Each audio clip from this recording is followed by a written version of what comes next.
Okay, I'm back, and I know it's been a long time since I did a video, but honestly, this past year, I was getting run pretty ragged, teaching in 3 different departments and 4 different rooms and different floors and opposite sides of the building.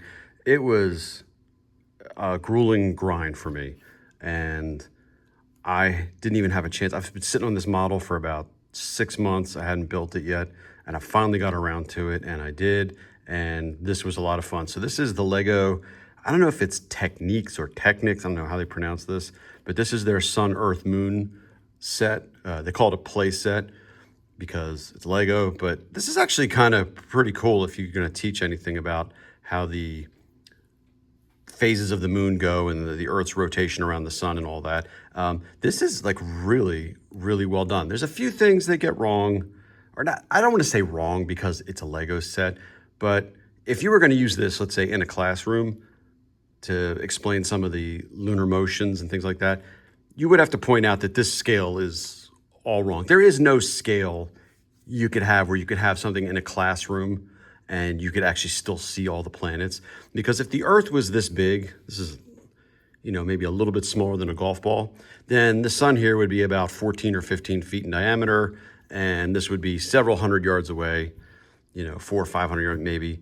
And actually, I think the moon would be a little bit bigger too, and the moon would be really far away. So you can't get that in a Lego set. You're just not going to get it. It would be impossible to build.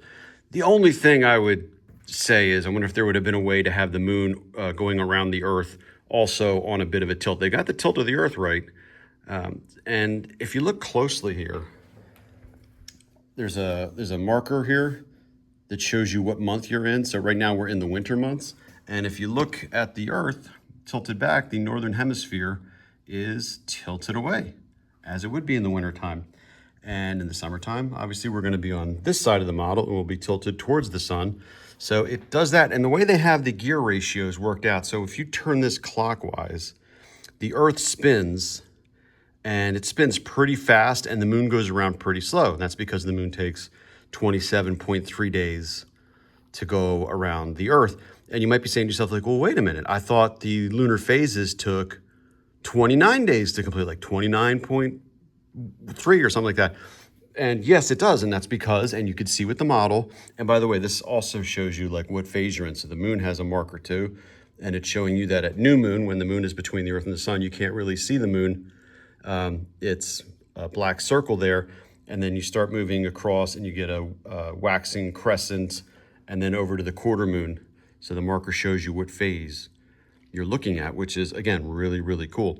So if you were to just rotate this around once and make a full 360-degree rotation, so look how many times the Earth spins around like that, and get it to about there, that's actually has done a 360 around the Earth, but the Earth has moved 1/12 of the way around the sun in that time, or roughly that much. So it takes an extra couple days for the moon to get back to that position where it's right between the Earth and the sun. And you can see that on this model. So that's pretty cool. And you can just keep cranking it around and see the Earth spins every 24 hours. The moon goes around every 27.3 days. The phases take 29 days, and it takes 365 and so many seconds for the Earth to go around the sun. It's a really cool set, and it was a difficult build.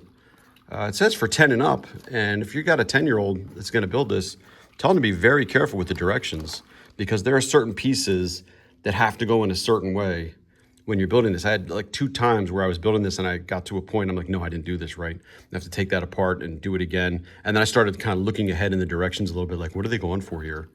And of course, with Lego directions, sometimes the colors for some of these connecting pieces aren't printed in the exact same color that the Lego pieces are made in. So you run into those issues. But overall, this is a really fun set, and I really enjoyed building it. So please like and subscribe. Also, turn your notifications on. My son and I are working on a new video. This is going to be the most in-depth video we've done, and we're going to talk about what it's going to take to save Star Wars and Disney World. We've been giving some thought of this, and I said to him, wouldn't it be cool if we started the video off with a rap battle between Boba Fett and the Mandalorian?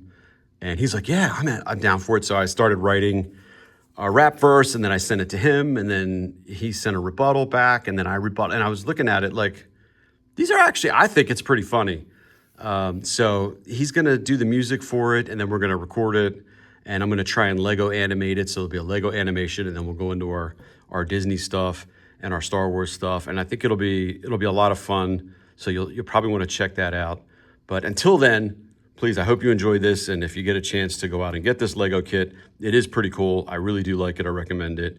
And please stay cool because it's very hot today here in the summertime. And have a good rest of your day. See ya.